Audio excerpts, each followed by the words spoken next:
At 6 a.m. on Monday, I backed my car out of the garage, heading to catch the 6:45 train to Manhattan. We lived in Nassau Shores, a small suburb on Long Island's South Shore. I paused to ensure the garage door closed before leaving.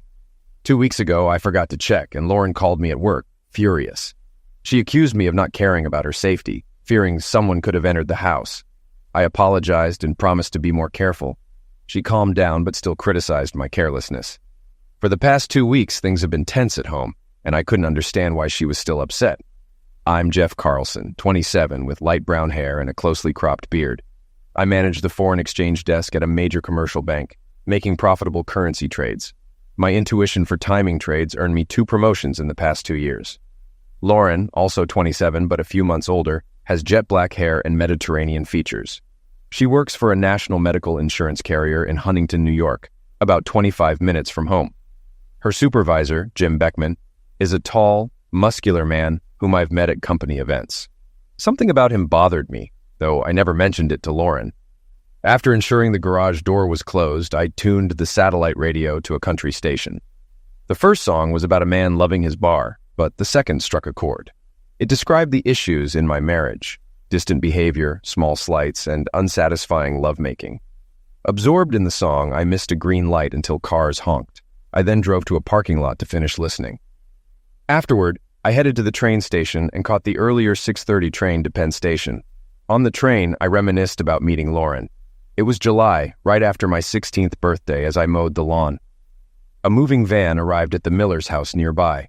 Mr. Miller had died, and his widow moved in with family, so the house was sold. A BMW followed the van, and out stepped Mr. and Mrs. Frank Schiavo.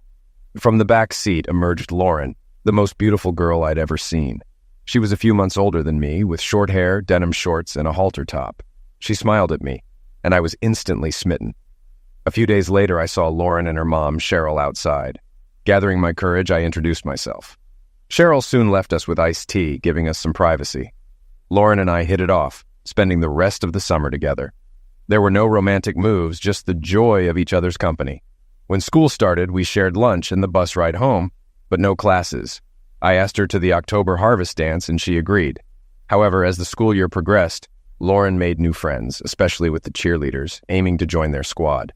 We still sat together on the bus and talked daily. The dance day arrived, and my dad drove us there. As we walked in, some football players smirked and laughed. "What's that about?" I asked. "Who cares?" Lauren shrugged. We had fun dancing until a slow song played. Just as I asked Lauren to dance, Billy Barber, the star linebacker, approached. "Let's go, babe," Billy said to Lauren, who left with him without a glance back. Stunned, I asked my friend Jack what happened. "You just got dumped," Jack said. Lauren and Billy danced closely, clearly familiar with each other. I felt humiliated. After the dance, they joined the football team, with Billy possessively holding Lauren. I was too intimidated to confront him. Billy later taunted me. "You didn't think a nerd like you could get a girl like that, did you?" He laughed and walked away. Lauren never returned to me that night, enjoying herself with her new friends. I stayed, refusing to give them the satisfaction of seeing me leave early. As the dance ended, I reluctantly approached Lauren and Billy's table. "Lauren, my dad will be here soon. I need to take you home," I said. "Get lost, Carlson," Billy responded. "She's going home with me."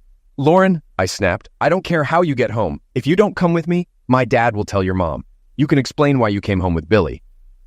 I walked away, not caring if she walked home alone. Eventually, Lauren sat beside me and tried to make small talk. "Did you have a good time at the dance, Jeff?" "Are you serious? You dumped me for Billy Barber. So no, I did not have a good time." I saw my dad's car pull up and walk towards it. Lauren had to run to catch up. My dad, sensing something was wrong, asked, "Did you enjoy the dance?" I didn't respond, and he looked puzzled. Lauren waited by the rear door, but I got in the front seat, leaving her to get in alone. My dad was furious. "Get out and open the door for your date," he ordered. "I would if she was my date," I replied. My dad sensed something was wrong. Lauren got in the back, and we drove in silence. When we arrived at Lauren's house, her mom was waiting at the door. My dad got out, but I stayed in the car. Lauren's mom looked concerned. Lauren walked past her mom without looking back. When my dad returned, he asked, "What happened?" "She found someone she liked better at the dance," I said. "Forget her, son. There are plenty of fish in the sea." After that, I ignored Lauren. She started riding with Billy Barber and joined the cheerleading team. I made the honor roll. After graduation, I went to Wharton on a full scholarship while Lauren started working. My parents threw me a big graduation party and the Schiavos were invited, but not Lauren. When Mrs. Schiavo sat next to me, she said, "I thought you two made a great couple. I'm sorry something happened." We made small talk until she asked, "What happened that night?" I replied, "We realized we wanted different things in life." She looked like she wanted to say more, but didn't. She wished me luck and left. I started my job at the bank in mid-June and found an apartment in Soho. My new job was hectic, leaving no time for socializing. I quickly realized that real-life work was very different from school. It had been 4 months since I saw my parents. One evening, Mom called, inviting me to stay for the weekend. She mentioned my old room was ready, and I missed her home-cooked meals. Taking the train was the easiest way to get there, and their house was a short 8-block walk from the station. Halfway there, a car pulled up, honking. It was my high school friend Becca, shouting, "Hey, stranger, need a lift?" "Heck yeah, it's hot out here," I replied, hopping into the back seat. Jack, another old friend, was driving. We caught up on the past 4 years. "I didn't know you guys were a couple. How long has this been going on?" I asked. Becca showed me her wedding band. 2 years now," Jack said, smiling. "I had no idea," I replied, feeling a bit sad. "I haven't been a good friend, have I?" "That's crazy," Becca said. "We haven't reached out either. It's just life." "Thanks, Becca," I said, relieved. "It's really good seeing you guys." Jack then invited me to a party at their place the next night. Becca gave him a look that I didn't understand at the time. "Sure, I'd love to. Are any of our old friends coming?" I asked. "Yes, quite a few," Becca said. "Great, I'll bring some beer. What time and where?" 7:30 at 135 Remsen Street, Jack said, and they dropped me off at my parents' house. I was excited about the party and seeing old friends. At the party, I was chatting with Kenny Carter when I felt a tap on my shoulder and heard, "Hi, neighbor. Long time no see." It was Lauren, looking as beautiful as ever. Memories of her with Billy Barber flashed in my mind. I turned back to Kenny, but Lauren's friend confronted me. "That was rude," she said. "Not as rude as what she did to me," I replied. "Jeff, please. You can't still be mad about that night. It's been 6 years," Lauren said. "I sure can," I fumed, walking away. Becca ran to comfort Lauren while Jack pulled me aside, asking me to apologize to keep peace with Becca. I found Lauren in the kitchen. "Can we talk alone?" I asked. Lauren's friend resisted, but Becca convinced her to leave us alone. After a few awkward moments, I started, "Lauren, I'm sorry for what I said. That night hurt me deeply. Maybe it's time to move on." "No, you're right, Jeff. I acted terribly and deserved what you said. I never apologized. Would you accept my apology now?" "Thank you, Lauren. Yes, I accept." Lauren hugged me, and we kissed passionately. Becca and Jack walked in, with Becca remarking, "I'll be damned. Honey, it looks like you didn't know what you were doing." Jack sighed in relief, then puffed out his chest, saying, "Damn right, and don't you forget it." We all laughed and rejoined the party.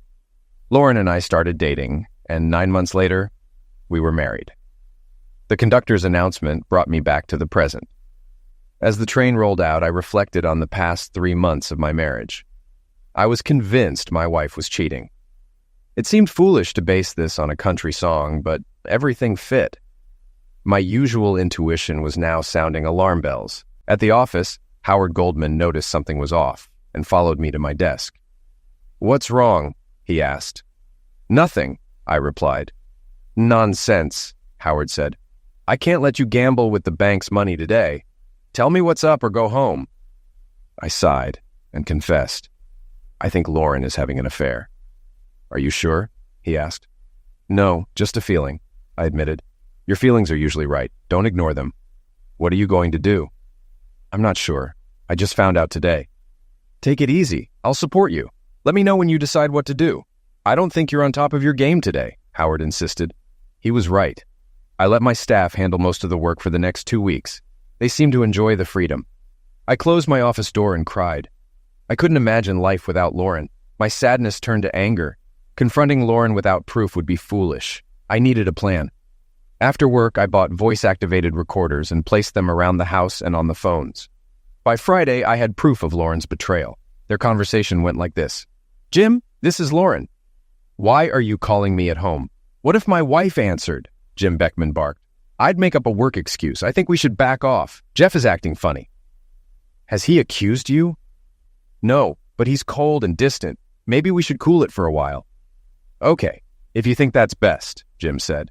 Then he suggested, I'm going to Miami in 2 weeks. Maybe I can get you to join me. What do you think? I don't know. Jeff might get suspicious. Let me ask Fred. And if he agrees, you can tell Jeff it's a work trip. Lauren laughed. Now I knew for sure. Lauren was planning a week with Beckman. Sadness overwhelmed me, then turned to anger. I needed proof for a divorce. A plan was necessary, but I didn't have one yet. I arrived home from work at 7:30 p.m. after a hectic trading day, with millions on the line and my mind elsewhere. Lauren was cooking dinner. How was your day? She asked, kissing me. Her cheerful demeanor was rare lately. I expected her to mention her business trip to Miami soon. I spent most of my time outside, avoiding her to prevent blurting out my knowledge of her affair. It was tough. Glad you're in a good mood, I replied. I have good news. You go first, she said. My day wasn't great, I admitted. Lauren giggled. I've been asked to attend a seminar in South Beach, all expenses paid at the Victor Hotel. I'll be gone from Friday this week to the following Saturday. Do you mind if I go? She looked at me, trying to gauge my reaction. I saw excitement, but also a hint of sadness in her eyes. 9 days is a long time. Do you have to go? I asked. Mr. Beckman is counting on me. It will be good for my career, she explained. I looked out the front door, knowing our marriage was at a crossroads. I quietly said, If it's important for your job, you can go. When do you leave? Did you say I could go? She asked, surprised. I nodded, unable to speak. Lauren hugged me, saying, Thank you. This means so much to me. I regretted it already. Lauren would leave from JFK at 10:30 a.m. on Friday. I insisted on driving her to the airport despite her suggesting Beckman could take her. No way. I want to see you off, I said. She reluctantly agreed, trying to hide her disappointment. Thursday morning, I told Howard, Lauren is going to Miami for a business trip. They leave Friday and return next Saturday. Howard, with fire in his eyes, said, You're covered. Mr. Diamond gave you carte blanche on the company credit card. Just reimburse for non-business expenses within 2 weeks. I asked how to thank Mr. Diamond, and Howard laughed. A good single malt scotch will do. He got screwed in his divorce last year and hates cheating wives. I took the day off to prepare. I bought a round-trip ticket to Miami, a top-of-the-line Canon camera, a carry-on bag, new clothes, and a Yankees cap. Lauren wouldn't believe I'd wear one as a Mets fan. I also picked up razors and hair dye. Everything went on the company card, so Lauren wouldn't notice. I was ready for my trip. Let the games begin. At home that night, I asked Lauren for her trip itinerary. She was leaving on the 10:30 a.m. flight from JFK on JetBlue Airlines, staying in room 314 at the Victor Hotel. Mr. Beckman would be in a different room. I had booked a 1:30 p.m. flight, 3 hours behind her, and got a room at the same hotel, hoping not to be seen checking in. We got up early Friday morning to reach the airport by 8:30. The car ride was quiet. Lauren tried to talk, but I was too upset, knowing I was driving my wife to an affair. Jeff, are you okay with me taking this trip? You said it was fine, she asked. I know what I said, but the reality of you being gone for 9 days is hitting me. I'll miss you, I replied. I understand. I'll miss you too. It will be a long and lonely 9 days, she said. Maybe for me. You'll be at a glamorous South Beach hotel, I groaned. Lauren laughed. It's mostly work, not a vacation. We made small talk and parked at the short-term lot. At the JetBlue curbside check-in, we saw Beckman waiting. Lauren glanced at me to gauge my reaction. Beckman approached, kissed Lauren's cheek, and offered his hand to me. I smiled and shook it, hiding my anger. Lauren, we should get through security. Nice to see you, Jeff. I'll take good care of Lauren, Beckman said. I looked at him and replied, I know what he means, Lauren. I smiled at Beckman and said, Thanks for looking out for her. Their faces brightened, and they headed to security.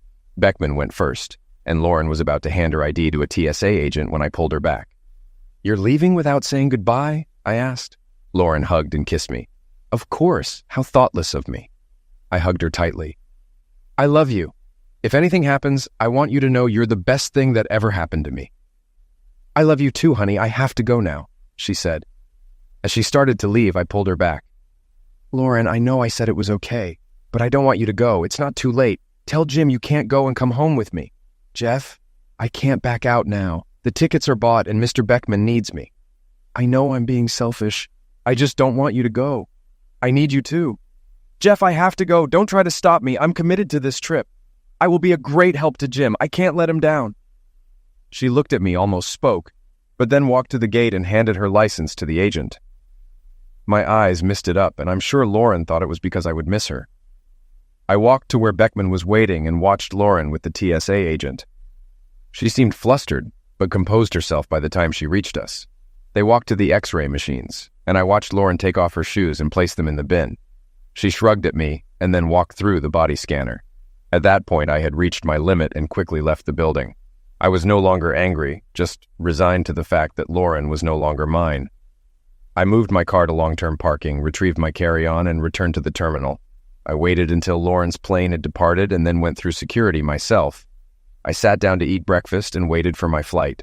I arrived at the hotel, checked in without problems, and got a shave and crew cut at the on-site barber. In my room, I dyed my hair black. With sunglasses and a ball cap, I was unrecognizable. The hotel was U-shaped, facing Ocean Avenue, with Lauren and Jim's room in the right wing and mine in the center. I had a great view of the pool and the ocean. The hotel had shops on the first floor and an outdoor pool on the second floor. From my balcony, I could see the whole pool area. Under different circumstances, it would be romantic, but now it felt anything but. I called Lauren around 8 o'clock. She answered, "Hi, honey. I was worried when you didn't answer at home. Where were you?" "I stopped at a bar with the guys from work," I replied. She had the nerve to say, "You'd better not be hitting on any girls. Remember, you're a married man. I don't think I could forgive you if you did." The audacity, I thought. She's here with Beckman, yet she warns me. Why would you think I'd cheat? Have I ever given you a reason to suspect me? You know I would never do that. I trust you completely, which is why I let you go on this trip. You know that, right? Of course, honey. I feel the same. I don't know why I said that. I know you wouldn't hurt me, she stammered. Listen, Jeff, I'm really tired from the flight. Will you call tomorrow? I'll be in a better mood. Sure, Lauren, we can talk tomorrow, I replied. Good night, Jeff. I love you, Lauren added. Good night, Lauren, I said, and hung up. Did she notice I didn't say I love you? Would she even care? I spent a restless night imagining what was happening in room 314. I awoke at dawn on Saturday. After breakfast in my room, I sat on the balcony. I saw Lauren and Beckman walk to the pool. An idea came to me.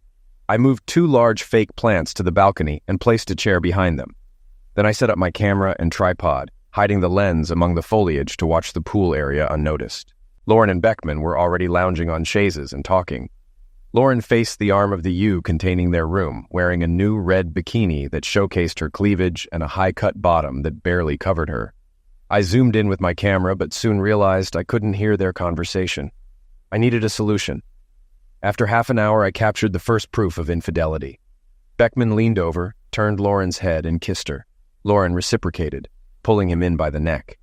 They kissed 4 times in the next hour before getting up to leave. As they walked off holding hands, it was clear they were a couple. I turned off the camera and retreated to my room, overwhelmed with sadness. Seeing the betrayal was worse than suspecting it. Determined to hear their conversations, I searched online for spy stores and found one nearby. Disguised, I quickly bought a parabolic microphone that could connect to my camera. Back in my room, I set it up next to the camera, ready for the next opportunity. Sunday morning, I woke up startled at 10 a.m., having slept deeply after a long, exhausting day. I worried I might have missed something, but then saw Lauren and Beckman walking out of Lummis Park. I turned on the camera and mic, made a call to Lauren, and listened as her phone rang, confirming the microphone worked perfectly. Who is it? Beckman asked. It's Doofus, Lauren replied with a laugh. Beckman laughed too. Suddenly worried, Lauren said, I should take this. Something bad could have happened. Why else would he call on a Sunday morning? She answered the phone. Jeff, is everything all right? Has something happened? She asked. I wanted to say, no, Doofus is fine, but I kept my anger in check. Instead, I said, nothing's wrong, honey. I was lonely and just wanted to hear your voice. It's nice to know you're worried about me. I worry about you all the time, Jeff. It is Sunday morning, and I thought something bad might have happened. You scared the crap out of me, Lauren barked, annoyed. I was fed up with Lauren's attitude. I didn't know I would be such a bother. I was feeling lonely and thought talking to my wife would cheer me up. Sorry to bother you. I hung up before she could respond. It's no bother, she said into the dead phone. I could hear her talking through the parabolic mic. She turned off her phone and walked to a nearby bench.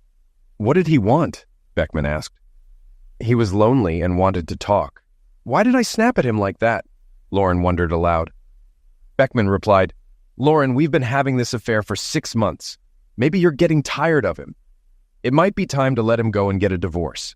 Then we could be together, without sneaking around.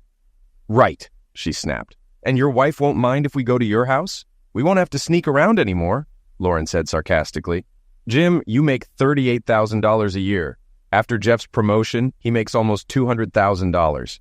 The lovemaking with you is great, but you're not worth losing Jeff's potential. Someday he'll be CEO, and I intend to be there. So no divorce. Besides, you'd never leave your wife and kids. You're right, Beckman replied sheepishly. But we can still enjoy our time here, right? Right, stud, Lauren smiled, taking his hand and walking out of sight. 6 months of cheating, I thought. She was only staying with me for the money. I needed more evidence. Later, I saw Lauren walking to the pool in a tangerine cover-up, with Beckman right behind her. I turned on my camera and mic. Lauren took off her cover-up, revealing no top, and asked Beckman to help with suntan lotion. He eagerly complied, and I recorded everything. A hotel employee approached and asked Lauren to cover up due to guest complaints. Lauren sheepishly put on her cover-up, and they retreated to their room. I checked the camera and felt I almost had enough evidence. If I could get them in action, I'd be done. I didn't call Lauren that Sunday night, and she didn't call me. Monday morning, I woke at 9 a.m., ordered breakfast, and watched from my balcony. At 6 p.m., Beckman stepped onto their balcony in a hotel robe. I aimed my camera and started recording. Lauren came out wearing a similar bathrobe and hugged Beckman from behind. Think you can manage another round, stud? I may need another 30 minutes, she said. You've worn me out, he laughed. They started making out right there. This was the proof of infidelity I needed. It might not matter in court, but it could influence Lauren's parents and friends. The video was shot in public and would be admissible. After watching them on the balcony, I knew my marriage was over. The video was undeniable proof of her cheating, adding to her admission during our Sunday call. Seeing it was unbearable. I booked a flight home for the next day at 3 p.m. and confirmed my reservation. I decided to call Lauren, hoping to catch them in the act. She answered on the 5th ring, sounding out of breath. Hello? She mumbled. Lauren? I asked with concern. Are you okay? You seem out of breath. I was in the shower when I heard the phone. I grabbed a towel and ran to answer. You should see me right now. You'd get some naughty ideas, she replied. I am sure I would, babe. How was your day? Was the seminar productive? Yes, Jeff. We had a good day at the seminar, she said haltingly. Something in her voice surprised me. She seemed shocked and disappointed I didn't suggest phone lovemaking as I usually would. How was your day, honey? She asked. I feel down. I miss your voice and your presence. The bed feels big and lonely without you. But you know what that's like, right? You're spending your nights alone, aren't you? I finally hinted at my suspicions. Right, honey. That's right, she lied. Listen, Jeff, I'm freezing and wet. I have to go now. I'll talk to you tomorrow, okay? I love you, she said. Right. Goodbye, Lauren, I responded, hanging up. I packed my equipment and clothes. Feeling hungry, I went to the hotel restaurant with my camera to review the footage. As I walked in, I saw Lauren and Beckman sitting in a booth. I sat 2 tables away, with my back to Lauren and facing Beckman. I discreetly snapped a couple of photos without them noticing. Lauren glanced my way once, but didn't recognize me. I reviewed the day's footage while eating, sneaking peeks at the 2 of them. Lauren looked my way once more, but still didn't recognize me. I finished my meal and left before them. Sleep was difficult that night. I sat on the balcony at 7 the next morning, having moved the plants back inside. I no longer cared if they saw me. I had the evidence. At 7:15, a white van with blue FEB lettering pulled up. Lauren and Beckman got in, and it drove off. I'll be damned, I thought. They are actually doing some work this week. I had 2 things left to do this morning. First, I accessed one of the 2 computers the hotel provided for the guests. I printed 2 pictures that I took since I got down here. Then I went to the check-in desk and inquired who would be working the desk on Saturday morning. I found out it was a young man named Carlos. We had a chat, and I slipped him $200. If all went well, Lauren and Beckman would have a little surprise when they checked out. Saturday morning, I checked out and flew back to New York to take care of things back home. Tuesday morning, Jim and I headed to our seminars. By evening, we were both too tired for anything else. Jim fell asleep early, while I waited up for Jeff's call. By 10 o'clock, I was furious he hadn't called. By 11 o'clock, I started worrying. Did he know? Should I call him? But I convinced myself Jeff knew nothing, even though I struggled to sleep. Wednesday was a repeat of Tuesday.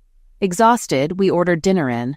After a quick shower, Jim wanted lovemaking, but I was too anxious waiting for Jeff's call. When it didn't come, I panicked. Jeff not calling 2 nights in a row was unusual.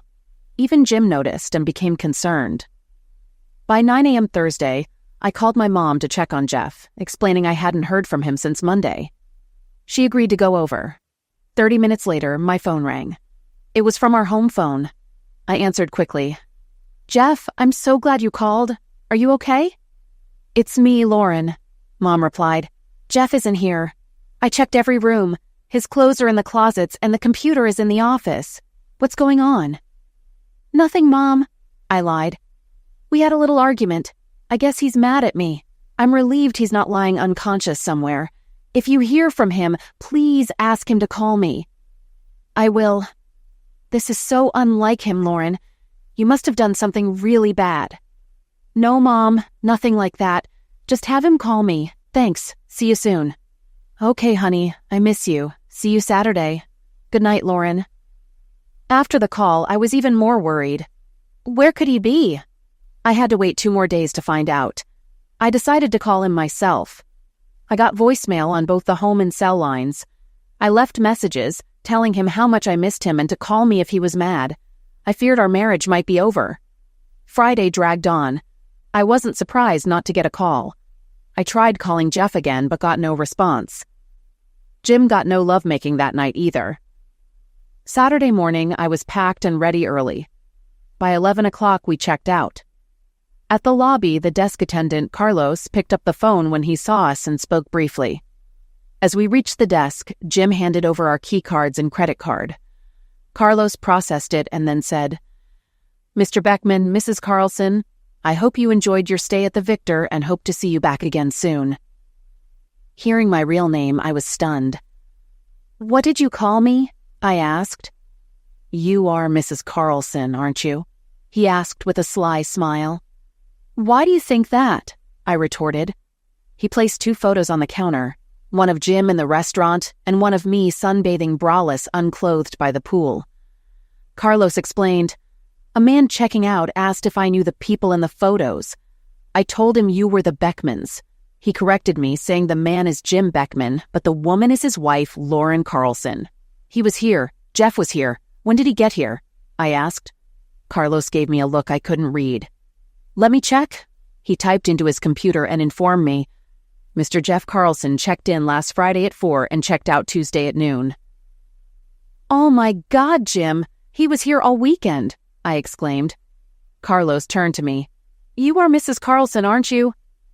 "Yes, I am," I admitted, ashamed. "Good. I have something for you." Carlos handed me an envelope. Inside was a note. "Lauren, goodbye, doofus." I felt faint and leaned against Jim for support. He took the note, read it, and whispered, "Let's get out of here." Before we could leave, Carlos called out, "Mr. Beckman, I have an envelope for you too." Jim reluctantly took it and read the note. Then he turned to look out the window, dropping the paper. I picked it up.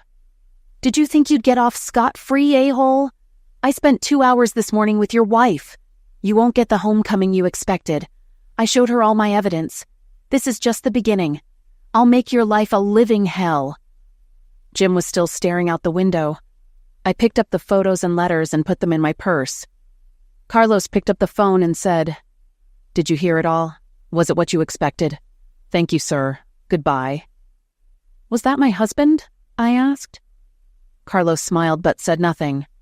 "Let's go. We have a plane to catch," I told Jim. On the way to the airport, I called my mom, asking her to meet us at JFK. She asked, "Isn't Jeff picking you up?" "I don't know. We had an argument, and he's upset with me." "Lauren, what exactly was your argument about?" she asked, suspicious. "Nothing you need to worry about," I lied. "That's nonsense. It must have been big for him not to call for 3 days. My God, Lauren, what have you done?" I started crying. "I haven't done anything that can't be fixed. Please come to the airport in case Jeff doesn't show up. If you've done what I think, he won't be there. I'll pick you up." She hung up. I don't remember much about the cab ride or boarding the plane. My mind shut down. It wasn't until we were in the air that I started thinking clearly again. I pulled out the photos of Jim and me. Jeff must have seen everything on Monday. A cold shiver went down my spine. The guy with the Mets cap must have been Jeff. I knew a divorce might be in my future. Jeff calling himself Doofus in his note meant he had us wired for sound. He must have heard our conversations. Jim sat by the window, staring out blankly. I spent the flight looking at the letters and pictures, replaying Jeff's phone calls in my mind. The not knowing terrified me. The last call felt especially wrong. I could only hope Jeff would pick me up at JFK, but I doubted it. I knew I could do nothing until I saw Jeff again. When the flight landed, I couldn't wait to leave the plane. I rushed through the terminal, hoping to see Jeff. As I came off the ramp, I saw my mom waiting. "Is Jeff here?" I asked. She shook her head. "No." Jim followed, looking for Jane. He called her, listened, then said, "She hung up. She's not coming." He sat on a bench, clearly crying. Mom pulled Jim up and said, "Let's go. I'll drive you both home." On the drive, Mom gave me withering looks. Jim stared out the window, tears streaming down his face. Arriving home, I asked Jim to wait in the car and ran inside, yelling, "I'm home, Jeff!" No response. I checked the bedroom. His closet and dresser were empty. Panicking, I ran to Jeff's office. It was empty. Realizing he was gone, I sat heavily in the living room. He had 4 days to plan, and removing his clothes and personal items was just the beginning. Mom handed me an envelope labeled divorce paperwork and a DVD with a note. "If you want to know why, look at the DVD." She put the DVD in the player and sat down. Before she started it, Jim asked, "Is everything all right?" "No, Jeff is gone. His clothes are gone too. I'm sorry it came to this. I'll call a cab and wait outside. I need to try to repair my marriage," Jim said, walking out. After Jim left, Mom started the DVD. The first scene showed me in a red bikini with Jim leering at my rear. I tried to take the remote, but Mom wouldn't let go. I watched myself kiss Jim, feeling ashamed. The next scene had audio of us in Lummis Park. When I called Jeff Doofus, I realized he heard everything. Jim mentioned our 6-month affair, and Mom stopped the DVD, crying. "Sorry, Mom. I don't know how I let this happen," I said. Mom gave me a disgusted look and pressed play again. I cringed as I heard myself say to Jim, "Right, stud." The third scene showed me braless unclothed at the pool, letting Jim grope me in public. I felt ashamed, imagining my mom's disgust. Next, it showed me pulling Jim into the room for lovemaking. The worst part was the phone call. Jeff had recorded his side. "You are spending your nights alone, aren't you, Lauren?" Then muffled talking. "Lauren, are you there? You are sleeping alone, right?" His voice was filled with venom. I had responded, "Right, honey, that's right." If I had heard his tone, I would have known he knew. The next scene showed a hand covering the camera lens, and the image moved wildly before settling on a view of the balcony. Jeff appeared, dismantling the microphone and packing up the tripods. A scream pierced the night, my scream during a peak of pleasure. Jeff's head turned towards the sound, agony on his face. He sobbed quietly for a few seconds, then pulled himself together and said, "That's the second time she has done this to you, Jeff. It will never happen again." He turned off the camera, ending the show. Mom hung her head and cried. Seeing Jeff's tears filled me with self-loathing. When he mentioned the second time, I realized he had cried over me before. His determination that it would never happen again filled me with fear for my marriage. Mom asked, "What are you going to do now? Do you want to save your marriage or run off with that guy outside?" "My God, Mom, I love Jeff. Of course I want to save my marriage. I'm not running off with Jim. He has a wife and 2 kids. He'll never leave them." Whether Jim saves his marriage isn't his choice, and saving yours isn't up to you either. That's Jeff's decision. He's had days to decide. You already have divorce papers on the table. If you want to keep Jeff, you better talk to him soon and give him a good reason to take you back. Don't wait too long. He has a head start. As soon as Mom left, I called Jeff. He hadn't answered any of my calls, but I had to try. Surprisingly, he answered on the second ring. His voice was emotionless, not even angry. "Lauren, what do you want?" Jeff asked. Jeff, we need to talk, will you? I pleaded. Sure. When? Tomorrow anytime you can, I replied. Okay, tomorrow at 2. Goodbye. His voice was cold and emotionless, as if he had already made up his mind. I knew this wouldn't be easy. The next afternoon, I saw his car pull into the driveway. Instead of the front door, he walked around to the rear. I ran into the kitchen and sat at the table set for lunch. Jeff walked in, surprised to see me. Hi, Jeff. Thanks for meeting me. He nodded and sat, pushing the plate away when I offered lunch.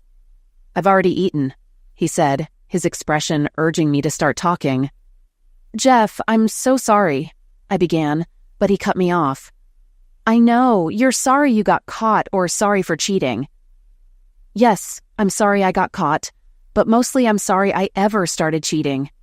The pain I've caused you is tearing me apart. Can you forgive me? Even if you do, I don't know if I can forgive myself. He stayed silent, emotions flickering across his face. Finally he spoke, surprising me. Do you know that in the mornings I would lay in bed and watch you sleep? Or after my shower I'd sit and watch you? I knew. Sometimes I'd catch him, open one eye and say, "What?" He'd smile, laugh quietly, and kiss my forehead. You looked so peaceful, so beautiful to me. I'd gaze at your face, your eyes, every curve. I thought how lucky I was to have you, my guardian angel. But now, the color and light you brought to my life are gone. Since Wednesday, every morning I still smile, thinking how lucky I am to have you, until I remember. Then the pain returns. Every morning I love you a little less, and the pain is not as bad. I realize my mom was right. I waited too long. If I had come home Wednesday night, maybe I could have made a difference. Now it's too late. Jeff has decided on divorce. The last thing I want. Please, Jeff, don't make a hasty decision. I know I've been terrible and don't deserve any consideration, but I beg you, give me a chance to make it up to you.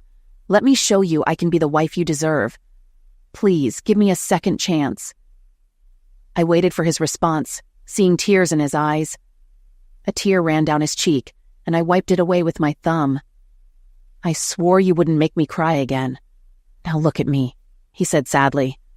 Jeff, on the DVD, you mentioned this was the second time you cried over me. When was the first time? Lauren, I fell in love with you the first time I saw you get out of your dad's car. My best memories are of that summer we spent together. My worst memory is when you ditched me at the harvest dance for another guy. You left me to be ridiculed by Billy Barber and the football team. I cried many nights alone in my bed. So, Monday night was the second time I cried over you. The tear you just wiped away is the third. I'm sorry, Jeff. I know I keep saying it, but it was just foolish lovemaking. He's gone and I don't care. I will never see him again. All I need is you. I don't know, Lauren. I saw you do things in public. You went braless unclothed for him and let him touch you at the pool. What he said next sent shivers through my body.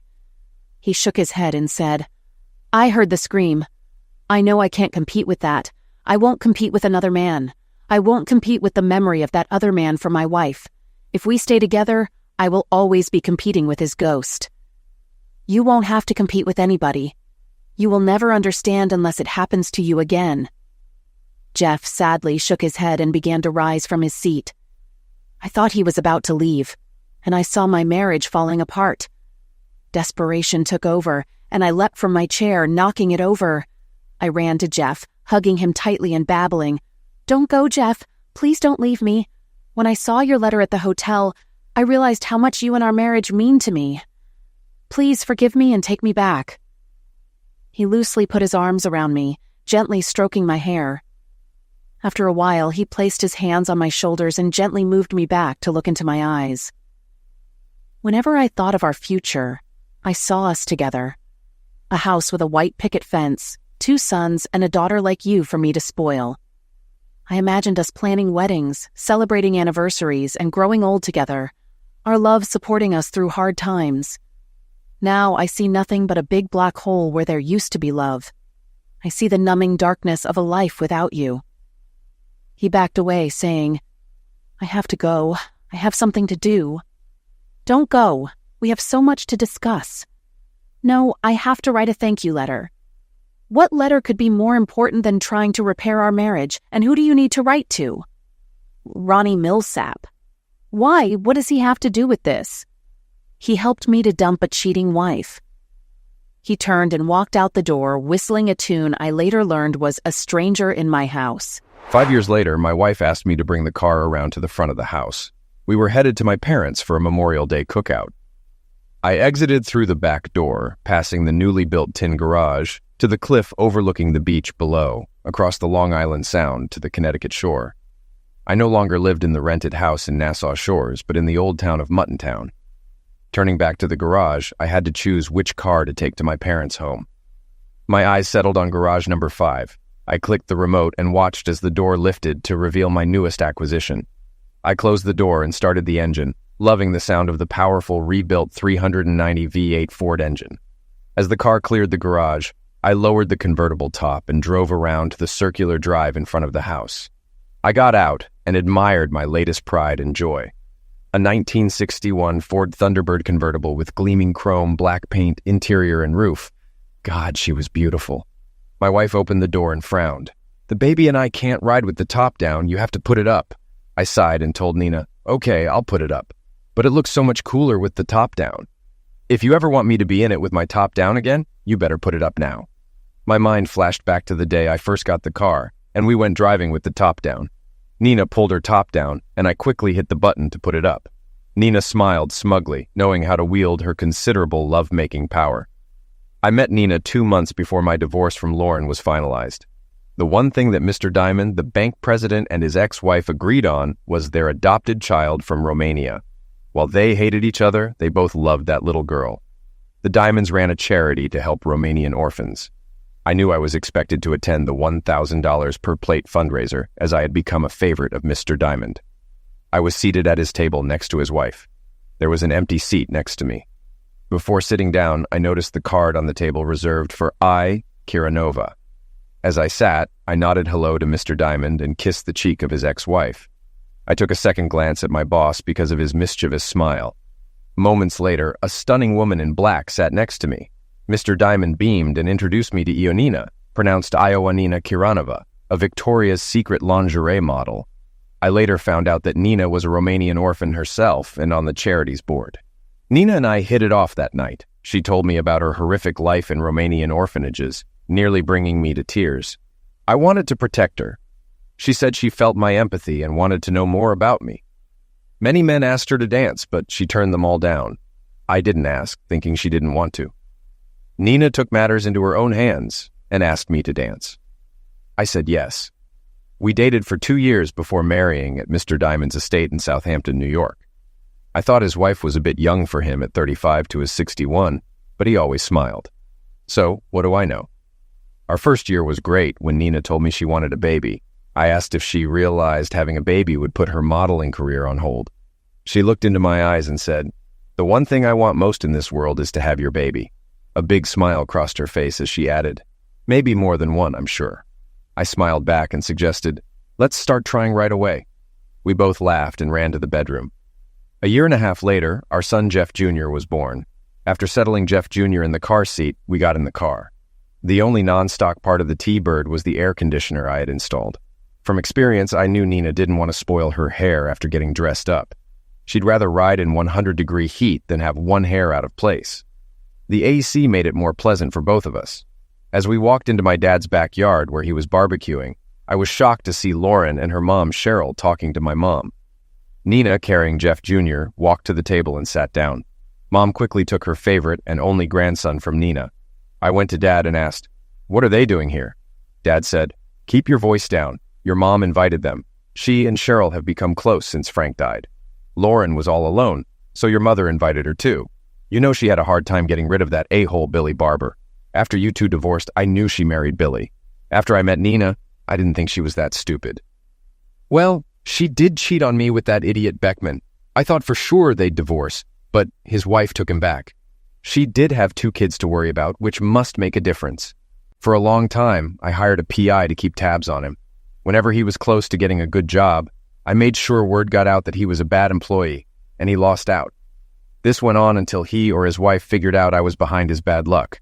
Jane Beckman called and directly asked if Jim's job troubles were my doing. Before I could answer, she told me it hurt not just Jim, but also her and their 2 kids. She said it was horrible what he did to me, but pleaded not to take it out on her children. I didn't directly admit involvement, but assured her he'd have an easier time getting a job from now on. She thanked me profusely and apologized for him ruining my marriage. I have no idea what he's doing now since I let the PI go along with all the remaining hate I had for him. It was actually a big relief to let go of that baggage. I took my son from Nina and greeted Lauren and Cheryl. Then I walked over to a bench near the kitchen door. Moments later, Cheryl Schiavo sat next to me and reached out to hold Jeff Jr. We sat quietly as she played with my 8-month-old son. Finally, with tears in her eyes, she lamented, "He should have been my grandson. I would have made the best grandma. You know that, don't you, Jeff?" I looked closely at Cheryl. She had aged over the last 5 years. I knew our divorce had been hard on her. She always liked me and was thrilled when Lauren and I got married. "I know you would have, Mom. You were a great mom to Lauren, and I know you would have been the best grandma, too." "Thank you, Jeff. I have missed you these last 5 years. Oh, and congratulations on your promotion at the bank. Your dad tells me you're now in the number 2 position." Yes, Mr. Diamond finally retired with some pressure from the board. They moved Howard Goldman to the top spot, and he made me the executive vice president in charge of operations. Basically, if I keep my nose clean, when Howard leaves, I should move up to president. "Jeff, Lauren wanted to talk to you but was afraid to come over. Can I tell her it's okay?" "Sure, Mom. It's been 5 years. I'm sure we can talk civilly." Cheryl went back to the table and spoke to Lauren. Before she could get up, Nina came to me and said, "Be gentle with her, Jeff. She's very fragile. Don't upset her." I nodded. Nina walked away as Lauren approached. "Hi, Jeff. You look good." "Hi, Lauren. So do you." "Nina is beautiful, Jeff, inside and out, and a good person. I can tell." "Thank you. I've been lucky to have 2 beautiful wives." "That's not true. I may have been attractive outside, but inside, not so much." "That's not true. You're beautiful inside and out. You got blinded by Jim Beckman. I'm sure it was something I did to push you away." "That's really not true. Do you remember what I did at the dance with Billy Barber? What did you do there?" "No, it was me. There's something inside me that screws up all the good things, something that's not so pretty. Let's change the subject. Mom tells me you got another promotion at work. I always knew you'd rise to the top." "Well, good things have happened to me in the last 5 years." I looked at Nina and smiled. When I turned back to Lauren, I saw she looked at Nina too. She turned to me and smiled. "Jeff, there's one thing I need to clear up from that time 5 years ago." I hadn't wanted to go there, but she brought it up. "It was the phone call where I called you a doofus. I want you to know that was the first time I ever called you that. To this day, I don't know why I did it. That's not why I brought that day up. It's about what I said to Jim about you. I told him you'd be president of the bank and how much money you made. I realized it sounded like I only wanted to be with you for the money. That's not what I meant at all. I knew you'd be a success. I was always so proud of you. I just wanted to share in your accomplishments. It was never about the money. Please believe that." When I first heard it, I was sure it was about the money. It wasn't until I let Nina hear what you said. She suggested I misunderstood. She thought that from the look on your face, you were bragging about me to Jim. It made me feel better about you. I think that's when I started to forgive.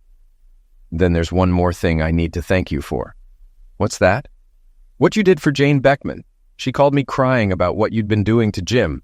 She asked me to call you, but I told her it would be better coming from her. I gave her your number at the bank. She called to tell me that Jim finally got a job that could support them. She wanted me to thank you for her. I'm glad it turned out well. I never thought about her or the children. I'm glad it's over." I stood up and hugged Lauren as we walked to the table. Lauren was crying happy tears and Nina was smiling happily at me. We sat at the table and enjoyed the day. On the ride home that night, the convertible top was up, but Nina had her top down. It turned out to be another wonderful day.